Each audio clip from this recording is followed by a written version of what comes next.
அண்ணாமலைய மட்டம் தட்டுறதா பேசும்போது உங்களையும் நீங்க மட்டம் தட்டிக்கிறீங்க.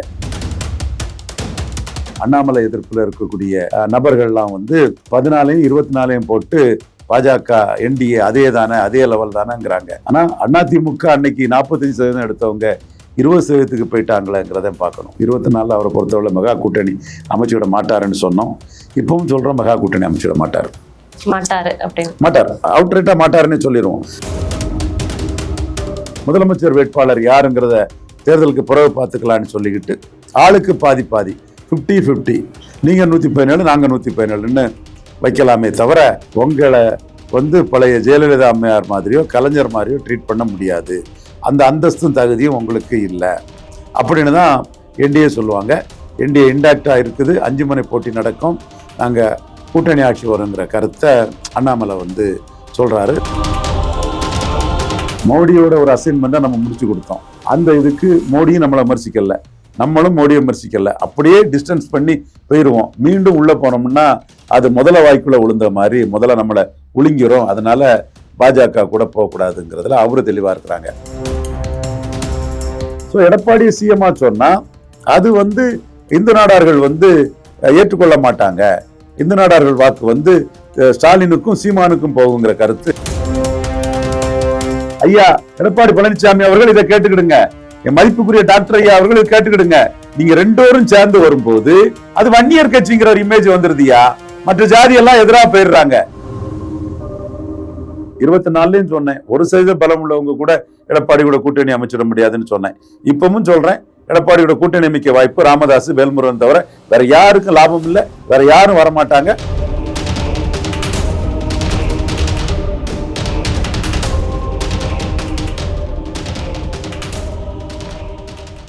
யூ தமிழ் நேயர்களுக்கு வணக்கம். இன்னைக்கு நம்ம கூட தமிழகத்துல நடக்கக்கூடிய அதிரடியான பல அரசியல் விஷயங்கள் குறித்து பகிர்ந்துக்கிறதுக்காக அரசியல் விமர்சகர் ரவீந்திரன் துரைசாமி சார் அவர்கள் தான் இணைஞ்சிருக்காங்க. வணக்கம் சார். வணக்கம்மா. 2026 தேர்தலை நோக்கி எல்லா அரசியல் கட்சிகளும் நிறைய தீவிர களப்பணியாற்ற ஆரம்பிச்சுட்டாங்க. அடுத்ததா கூட்டணி பேச்சுவார்த்தை பற்றியெல்லாம் நிறைய கதை போயிட்டே இருக்கு. இந்த நிலையில அதிமுக அவங்களுடைய கூட்டணி குறித்து எதுவுமே வாய் திறக்காம இருக்காங்க. இதற்கு பின்புலத்துல இருக்கக்கூடிய காரணங்கள் என்ன சார்? மெகா கூட்டணி அமைப்புன்னு ஐயா எடப்பாடி பழனிசாமி அவர்கள் சேலத்துல கூறியிருக்கிறாங்க. இதே வார்த்தையை தான் ஐயா அவர்கள் 2024 முன்னாடியும் மெகா கூட்டணி போன்னு நாமக்கல் மீட்டிங்ல பேசினாங்க. ஜெயலலிதா வேற, ஐயா வேற. ஜெயலலிதா 2014 மக்களவை தேர்தலில் 45% வாக்கெடுத்தாங்க. இன்னைக்கு 2024 மக்களவை தேர்தலில் 20% வாக்கு தான் எடுத்திருக்காங்க. ஐயா அவர்களே என்டிஏ 18% வாக்கெடுத்தது. அண்ணாமலை என்ன சாதிச்சுட்டாரு, அது 18 தானே என்டிஏ போயிருக்குதுங்கிறத சொன்னாரு. அண்ணாமலை என்ன சாதிச்சுட்டாருங்கிறது அடுத்தால பார்த்துக்குவோம் நம்ம. ஆனா இதே என்டிஏ 18% எடுக்கும்போது ஜெயலலிதா அம்மையார் எவ்வளவு எடுத்தாங்க? 45% வாக்குகளும் 37 இடங்களையும் வெற்றி பெற்றாங்க. ஆனா இப்போ ஐயா அந்த 10 வருஷத்துல என்ன நிலைமையில இருக்கிறாரு?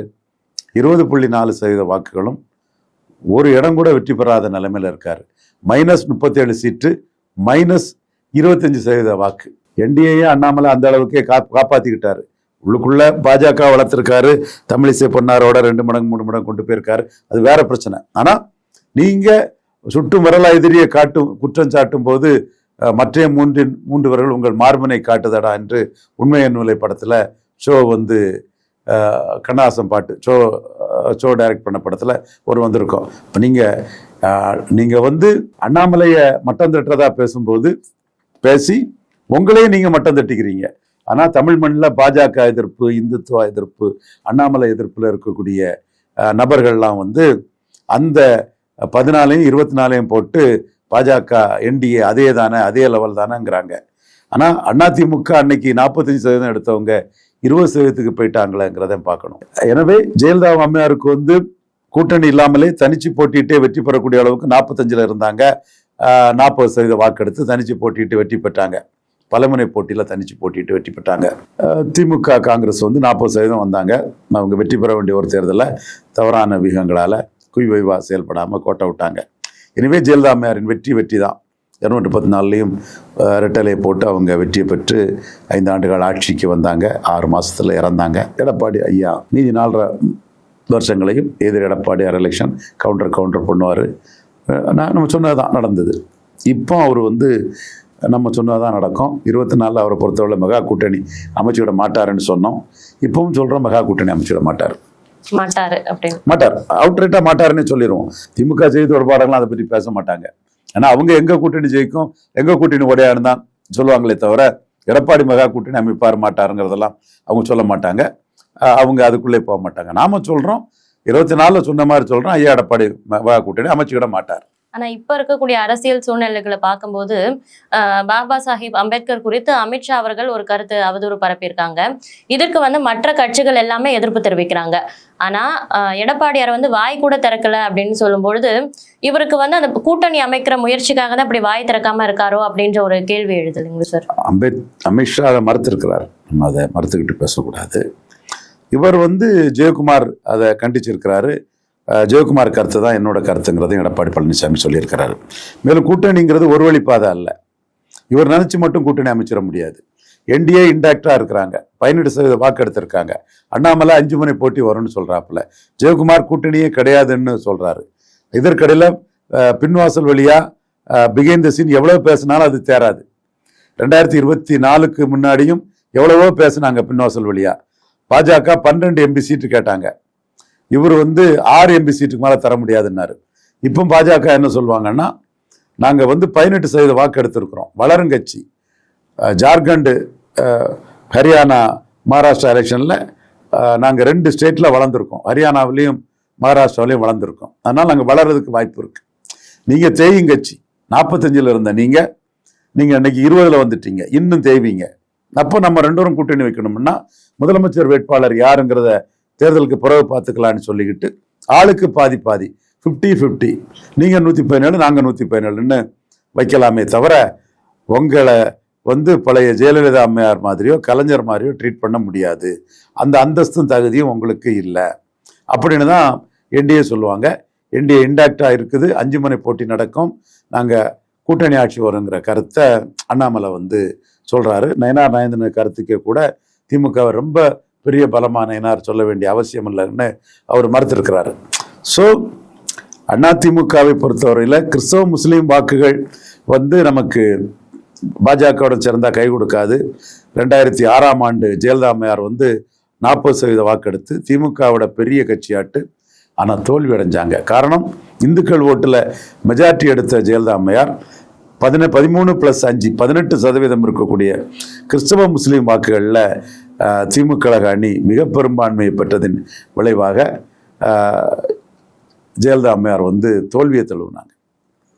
அதே போல 2021ஆம் ஆண்டு 45% வாக்கெடுத்த திமுக அணிக்கு போட்டியா 40% வாக்கெடுத்து 5% வாக்குல ஐயா எடப்பாடி பழனிசாமி, ஐயா OPS தோல்வி அடைஞ்சாங்க. அதுல எடப்பாடி பழனிசாமியின் கருத்து என்னன்னா, பாஜக அணியில நாம நிக்கலன்னா கிறிஸ்தவ முஸ்லீம் 13+5 கொஞ்சம் கூட இருக்கும் 5 வாக்கு நமக்கு. 13+5ங்கிறது 2006ல், 21ல் 5 வருஷத்துல அது 2006ங்கும் போது 15 வருஷத்துல அது 13+5ங்கிறது கூட செய்திருக்கோம். ஸோ இந்த வாக்குகள் நமக்கு எதிராக போகும்போது நாம் 5.5% வாக்கு வித்தியாசத்தில் தோத்துட்டோம். நம்மளை காலவாரி விட்டது இந்த கிறிஸ்தவ முஸ்லீம் வாக்குகள் தான். இன்னும் ஒரு கட்டத்தில் சொல்லப்போனால் எதிரணியில் உள்ள கலைஞர் 2001ஆம் ஆண்டு தோக்குறதுக்கும் நல்லாட்சி கொடுத்து தோக்குறதுக்கும் இந்த 13+5ங்கிறது கூடிக்கிட்டே போயிட்டு இருக்கு. அந்த கிறிஸ்தவ முஸ்லீம் வாக்குகள் தான் தோல்விக்கு காரணம். அப்போ நாம் சீஃப் மினிஸ்டராக வர முடியாது. அதிமுக பாஜகவுடன் அணி அமைத்தால் முதலமைச்சர் போஸ்ட்டுக்கு வர முடியாது. கிறிஸ்தவ முஸ்லீம் வாக்குகள் நம்மளை காலவாரி விட்டுரும். தோல்விக்கு நாம் காரணம் சொல்வதுக்குள்ள பாஜக நமக்குள்ள ஒரே அமுக்கி நம்ம ஓட்டை எடுத்துட்டு போயிடுவாங்க. நம்ம உருவத்தை இழந்துருவோம், லீடர்ஷிப் அடிபட்டு போவோம், நம்மளை கவிழ்த்து விட்டுக்கிட்டு வேலுமணியை சிஎம் வேலுமணியை கட்சி தலைவராக்கி விட்டுருவாங்க. இந்த மாதிரிப்பட்ட விஷயங்களை பாஜக செய்ய தயங்க மாட்டாங்க. ஸோ மோடியோட ஒரு அசைன்மெண்ட்டை நம்ம முடிச்சு கொடுத்தோம். அந்த இதுக்கு மோடியும் நம்மளை விமர்சிக்கல, நம்மளும் மோடியை விமர்சிக்கல, அப்படியே டிஸ்டன்ஸ் பண்ணி போயிடுவோம். மீண்டும் உள்ள போனோம்னா அது முதல்ல வாய்க்குள்ள விழுந்த மாதிரி முதல்ல நம்மளை ஒழுங்கிறோம். அதனால பாஜக கூட போகக்கூடாதுங்கிறதுல அவரு தெளிவா இருக்கிறாங்க. பாஜகவிலையும் அண்ணாமலை என்ன நினைக்கிறாருன்னா, அதிமுக 2 ஜாதிகளுக்கான கட்சியா போயிட்டுன்னு அவர் வெளிப்படையாவே சொல்லியிருக்கிறாரு. தேவைன்னா எடப்பாடி யாரையா தூண்டி விட்டு எப்படி 2 ஜாதிக்கான கட்சியா போயிட்டுன்னு வழக்கு போடலாம். அப்போ அண்ணாமலை வழக்கு போடுவாரு. எப்படி நீங்க கிறிஸ்தவ முஸ்லீம்கள் எல்லாம் பாஜகவுக்கு எதிர்ன்னு போடுவாரு. நீங்க கிறிஸ்தவ முஸ்லீம்கள்லாம் பாஜகவுக்கு எதிர்ன்னு ஒரு பிரச்சாரத்தை பண்ணீங்கன்னா வன்னியர் அல்லாதவர்கள், கொங்கு வேளாளர் அல்லாதவர்கள் எல்லாம் எடப்பாடி பழனிசாமிக்கு எதிராக இருக்காங்க ஒரு பிரச்சாரத்தை பண்ணக்கூடிய உரிமை அவங்களுக்கும் வருது. நீங்க மத முரண்பாட்டை சொன்னா நாங்க ஜாதிய முரண்பாட்டை சொல்லுவோம், அது தப்பே இல்லை, சட்டப்படி அது சரி. அந்த முரண்பாடு இருக்குங்கிறது எங்க கருத்து, ஃப்ரீடம் ஆஃப் ஸ்பீச். நீங்க பாஜக கிறிஸ்தவ முஸ்லீம் எதிர்ப்பு பேசுறது உங்க கருத்து சுதந்திரம்.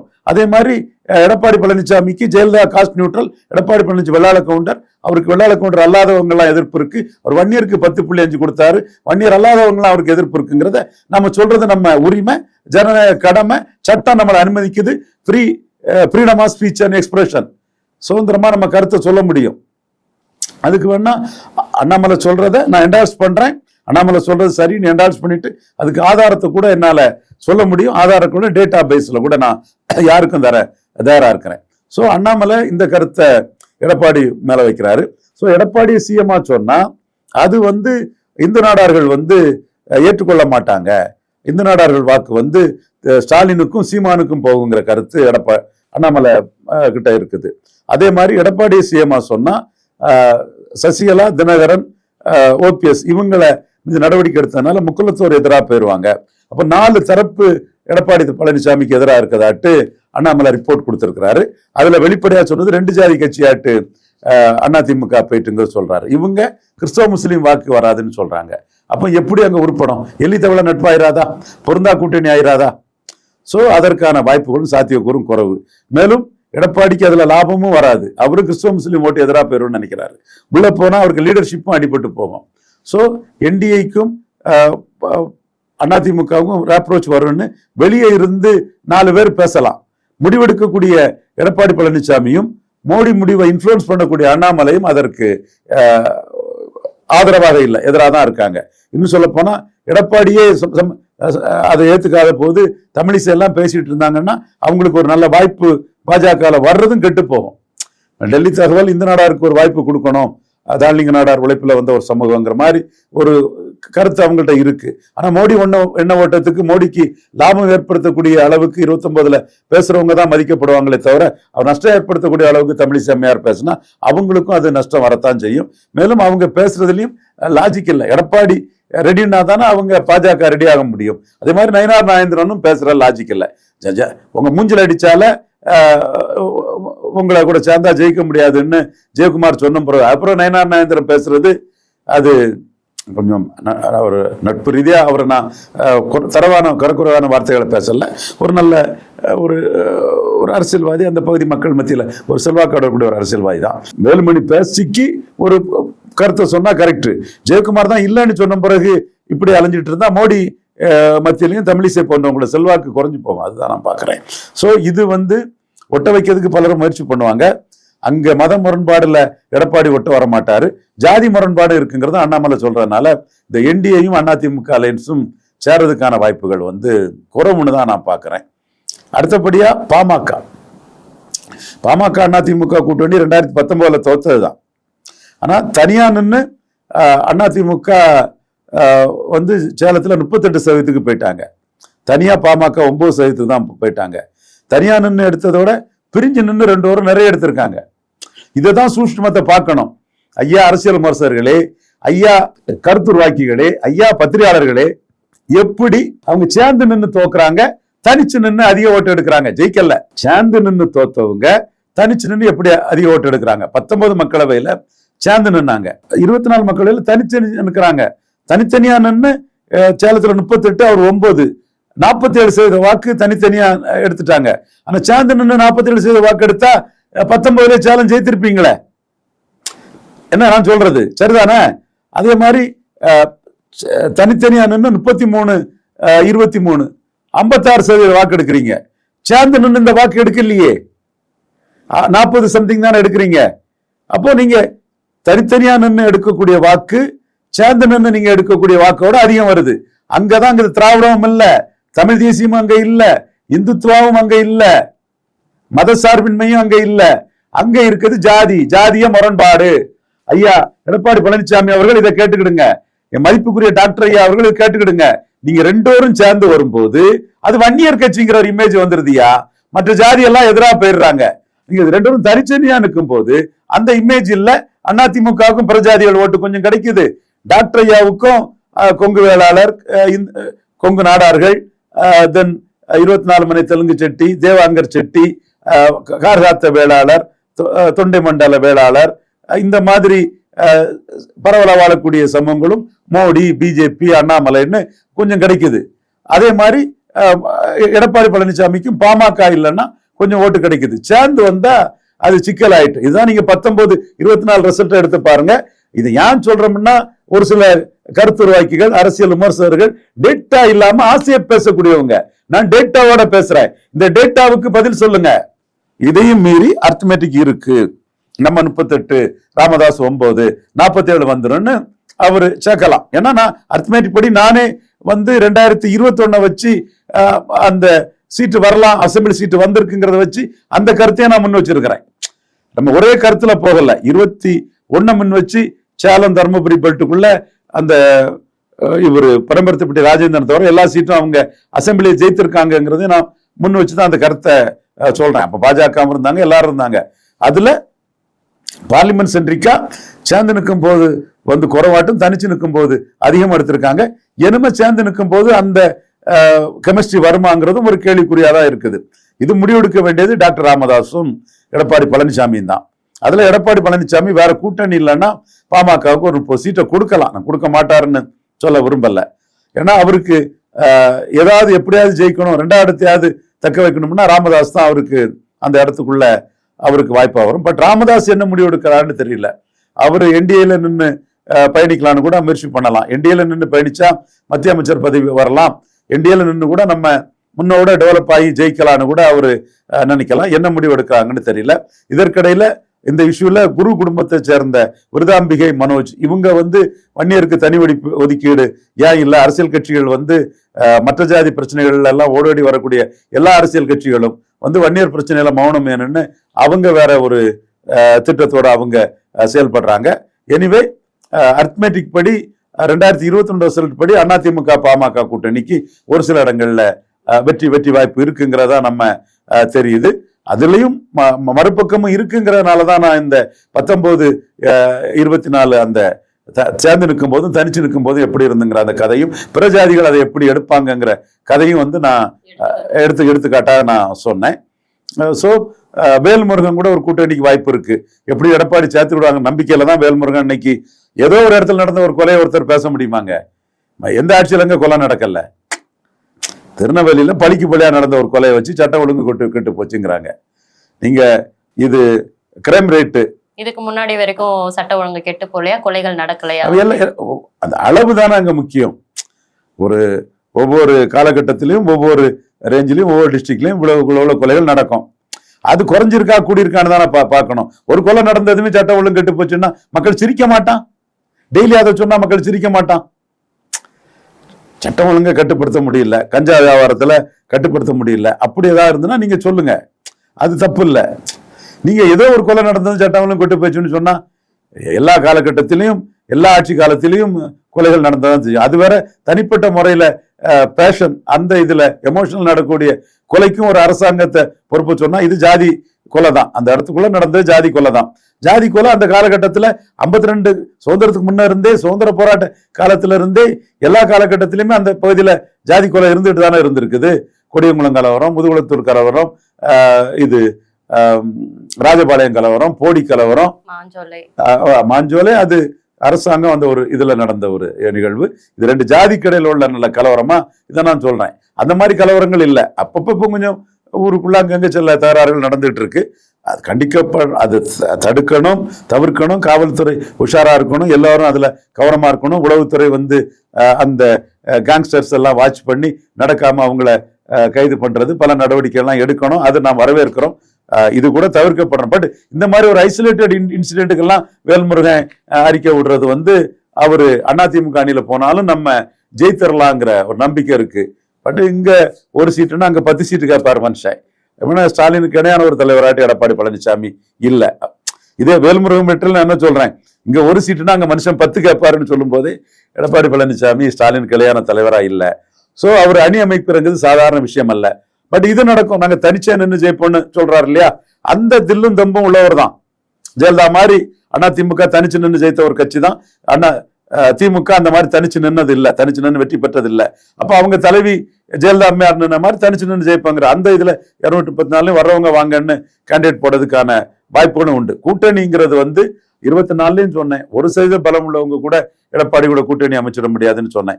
இப்பவும் சொல்றேன், எடப்பாடியோட கூட்டணி அமைக்க வாய்ப்பு ராமதாஸ் வேல்முருகன் தவிர வேற யாருக்கும் லாபம் இல்லை, வேற யாரும் வரமாட்டாங்க.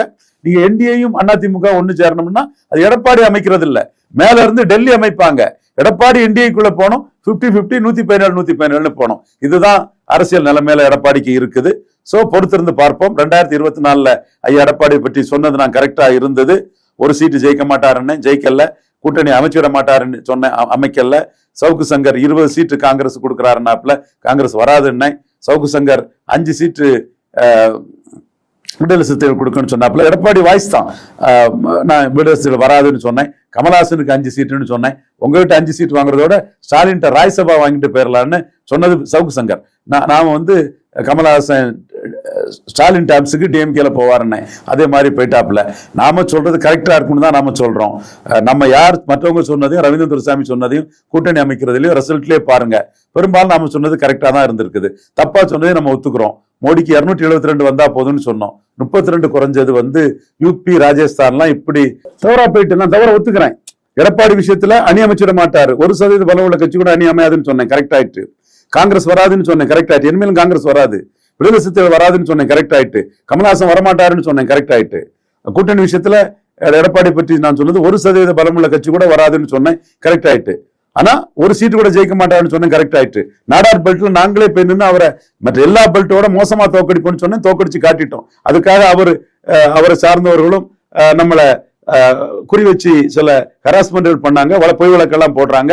அம்புதான் சிவி சண்முகம், அதையும் நம்ம எதிர்கொள்வோம். மீண்டும் நம்ம பணி கொஞ்சம் நியாயத்தின் பக்கம் நின்று, தர்மத்தின் பக்கம் நின்று மீண்டும் நம்ம பணியை அரசியல் சட்டம் நம்ம கொடுத்த உரிமைப்படி, ஜனநாயக நெறிமுறைப்படி எடப்பாடி பழனிசாமி ஐயாவுக்கு எதிராக நம்ம பணிகள் தொடரும். இப்பவும் நம்ம எடப்பாடி பழனிசாமி ஐயாவுக்கு எதிராக கூட்டணி அமைச்சிட மாட்டாருன்னு சொல்லக்கூடிய நம்ம பாமக வர்றதுக்கு வாய்ப்பு இருக்குது, வேல்முருகன் வர்றதுக்கு வாய்ப்பு இருக்கு. இந்த ரெண்டும் தான் எடப்பாடி பழனிசாமி ஐயாவால வாய்ப்பு கிடைக்கும். இப்ப வேல்முருகனுக்கு நிறைய சீட்டு கேட்பாரு, ஒரு சீட்டு ஸ்டாலின் இங்க நிறைய சீட்டு கேட்பாரு.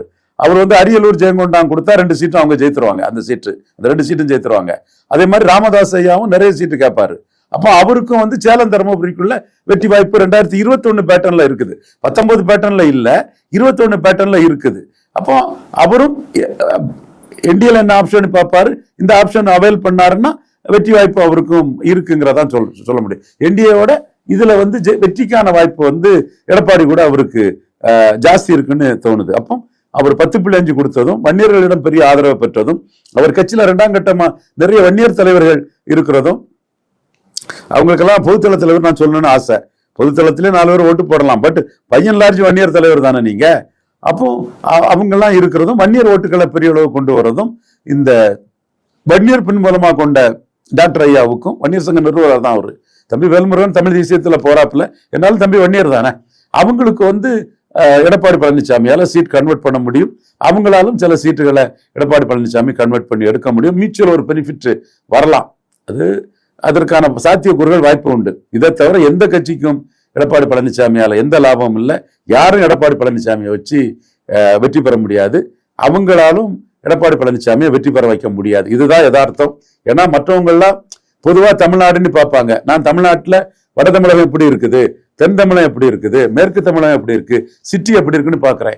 குறிப்பா அந்த டிஃபரன்ஸை பாத்தீங்கன்னா, கள்ளக்குறிச்சியில 40% எடுத்த ரெட்டையில, நாமக்கல்ல 38% எடுத்த ரெட்டையில, விழுப்புரத்துல 35% எடுத்த ரெட்டையில, சிதம்பரத்துல 35% எடுத்த ரெட்டையில, சேலத்துல 38% எடுத்த ரெட்டையில, கன்னியாகுமரியில 4, திருநெல்வேலியில 8, தூத்துக்குடியில டெபாசிட் போச்சு, ராமநாதபுரத்துல 9, தேனியில 13. அப்போ அந்த ரெட்டையிலே பெரிய வித்தியாசம் இருக்கு இல்லையா? ஏன் இந்த வித்தியாசம் வந்தது? 10.5 வித்தியாசம் தான் இது. 10.5 ஒரு சமூகத்துக்கு ஜாதிவாரி கணக்கெடுப்பு இல்லாம கொடுத்ததுனால முக்குலத்தோர் எதிர்ப்பு, வண்ணார், நாவிதர், குயவர், போயர், ஒட்டர், வேட்டுவ கவுண்டர், ஊராளி கவுண்டர், தொட்டிய நாயக்கர், மருத்துவர், மங்களா போன்ற சமூகங்கள் எதிர்ப்பு, இவங்கெல்லாம் தங்களுக்கு ரெட்டையில பலன் இல்லைன்னு நினைக்கிறாங்க. சோ இந்த விளைவு தான் எம்ஜிஆர் காலத்துல ரெட்டலை இப்படி சேலத்துல 38, திருநெல்வேலி 8ன்னு எடுத்ததா? கள்ளக்குறிச்சியில 40, ராமநாதபுரத்துல 9ன்னு எடுத்ததா? ராமநாதபுரம்லாம் எப்படி மக்கள் தலைவர் எம்ஜிஆருக்கு ஆதரவான பகுதி, எப்படி ஜெயலலிதாவுக்கு மக்களத்தோர் பேக்கிங்கா இருந்த பகுதி. அப்போ ஜெயலலிதா எம்ஜிஆர் கையில இருந்த ரெட்டலை வேற, எடப்பாடி கையில இருந்த ரெட்டலை வேற. இது ரவீந்திர சாமிக்கு சொன்னது தெரிஞ்சது அரசியல் கட்சி தலைவர்களுக்கு தெரியாதா? அப்ப ராமதாஸுக்கும் வேல்முருகனுக்கும் அது தெரியும். ஆனா அவங்க போறது 10.5 அந்த வன்னியர் அதுக்குள்ளதான் அவங்க நின்று போறாங்களே தவிர ரெட்டலைக்கு பெரிய இது இருக்குன்னு எல்லாம் அவங்க போகல. ரெட்டலைக்கு இருக்குதுன்னா தர்மபுரியில வன்னியருக்கு 10.5 கொடுத்தாருன்னு அன்பழகன் இருக்கிறாரு. 23% ரெட்டலை எடுத்தது போலரைசேஷன்ல திமுக தாக்கு பிடிக்கல. போலரைசேஷன்ல திமுக தாக்கு பிடிக்கல முந்தைய காலகட்டத்தில் 2014 நினைக்கிறேன். போலரைசேஷன்ல இன்னைக்கு அதிமுக 23% வாக்கு எடுத்திருக்குது. போலரைசேஷன்ல கன்னியாகுமரியில 4% போயிட்டு அதிமுக இந்து கிறிஸ்டின் போலரைசேஷன்ல நாடார்கள் ரெட்டலை எங்களுக்கு தேவையில்லை, அது எங்களால நாடார்களுக்கு எந்த பலனும் இல்லை. ஒரு பெருமையை கூட ஜெயலலிதா OPS மாதிரி கொடுக்கிறதுக்கு எடப்பாடிக்கு ஜாதி ஆணவம் தடுக்குது. எதுக்கு நாடார்களுக்கு என்ன லாபம் இருக்கு ரெட்டையில? நாடார்கள் முடிவு எடுத்துட்டாங்க.